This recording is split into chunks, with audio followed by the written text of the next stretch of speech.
କ ଗୋଟେ ଛୋଟ ପିଲାଟେ ଥିଲା ତା ନାଁ ଉପମନ୍ୟୁ।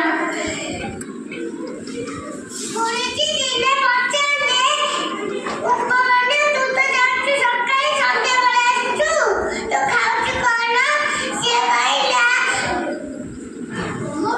ଗୁରୁଜୀ କି କହିଲା ସିଏ ମୁଁ ଗାଈକୁ ଛାଡ଼ିକି ପାଖ ଗାଁକୁ ଯାଉଛି ଭିକ ମାଗିକି ଆଣିବା ପାଇଁ।